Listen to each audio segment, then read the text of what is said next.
Bengaluru ಶಿವಾಜಿನಗರದಲ್ಲಿ footpath ಒತ್ತುವರಿ ತೆರವು ಕಾರ್ಯಾಚರಣೆ ನಡೆಸುತ್ತಿದ್ದ ಜಿಬಿಎ ಅಧಿಕಾರಿಯ ಮೇಲೆ ನಡೆದ ಹಲ್ಲೆ ತೀವ್ರ ಆತಂಕಕ್ಕೆ ಕಾರಣವಾಗಿದೆ. ಕರ್ತವ್ಯ ನಿರ್ವಹಿಸುತ್ತಿದ್ದ ಸರ್ಕಾರಿ ಅಧಿಕಾರಿಯ ಮೇಲೆಯೇ ಹಲ್ಲೆ ನಡೆದಿರುವುದು ರಾಜ್ಯದ ಕಾನೂನು ಸುವ್ಯವಸ್ಥೆ ಬಗ್ಗೆ ಗಂಭೀರ ಪ್ರಶ್ನೆಗಳನ್ನು ಎಬ್ಬಿಸಿದೆ. ಸಾರ್ವಜನಿಕರ ಹಿತಕ್ಕಾಗಿ ನಡೆಯುವ ಒತ್ತುವರಿ ತೆರವು ಕಾರ್ಯಾಚರಣೆಗಳಿಗೆ ಸೂಕ್ತ ಭದ್ರತೆ ಒದಗಿಸಿ ತಪ್ಪಿತಸ್ಥರ ವಿರುದ್ಧ ಕಾನೂನು ಪ್ರಕಾರ ಕಠಿಣ ಕ್ರಮ ಕೈಗೊಳ್ಳಬೇಕೆಂಬ ಆಗ್ರಹ ಕೇಳಿಬರುತ್ತಿದೆ. ಈ ಘಟನೆ ರಾಜ್ಯದಲ್ಲಿ ಒತ್ತುವರಿ ತೆರವು ಕಾರ್ಯಾಚರಣೆಗಳ ಸುರಕ್ಷತೆ ಕುರಿತು ಮತ್ತೊಮ್ಮೆ ಚರ್ಚೆಗೆ ಕಾರಣವಾಗಿದೆ.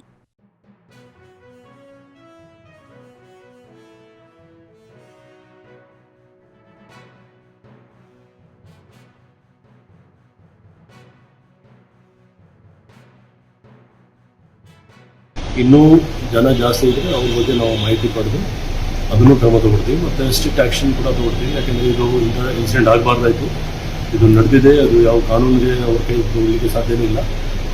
ಕೋರ್ಟ್ ಇದೆ ಅಥವಾ ಲೀಗಲ್ ಪ್ರಕಾರ ಏನು ಯಾರು ಮಾಡಬೇಕು ಮಾಡಿ, ಬಟ್ ಸರ್ಕಾರದ ಆದೇಶ ಅನುಸಾರ ಯಾರಿಗೆ ಕಾನೂನು ಅವ್ರ ಕೈ ತಗೊಳ್ಳಿಕ್ಕೆ ಪ್ರಶ್ನೆ ಇಲ್ಲ. ನಾವು ನಿರ್ದಿಷ್ಟವಾಗಿ ನಾವು ಸ್ಟ್ರಿಕ್ಟ್ ಆ್ಯಕ್ಷನ್ ತಗೊಳ್ತೀವಿ. DCP ಹೋಗಿದ್ರೆ ಜಾಯಿಂಟ್ ಕಮಿಷನರ್ ಹೋಗ್ತಾರೆ. ಟೋಟಲ್ ಇಂಜೂರ್ಡ್ ಎಷ್ಟು ಜನ ಆಗಿದ್ದಾರೆ ಸರ್? ಈಗ ಅದು ನಾವು ಡೀಟೇಲ್ಸ್ NLC ತಗೊಳ್ತಾ ಇದ್ದೀವಿ. ಬಟ್ ಇಂಜರ್ಡ್ ಅಂತ ಏನು ಗಾಯ ಇಲ್ಲ. ಬಟ್ ನ್ಯಾಚುರಲ್ ಆಗಿ ನೀವು ನೋಡಿರ್ಬೋದು ವಿಡಿಯೋದಲ್ಲಿ ಏನು ಕಾಣ್ತಾ ಇದೆ, ಆ ಪ್ರಕಾರ ಯಾರ್ಯಾರು ಇದ್ದಾರೆ ಎಲ್ಲರೂ NLC ಬರ್ತದೆ, ನಾವು ತಗೊಳ್ತೀವಿ.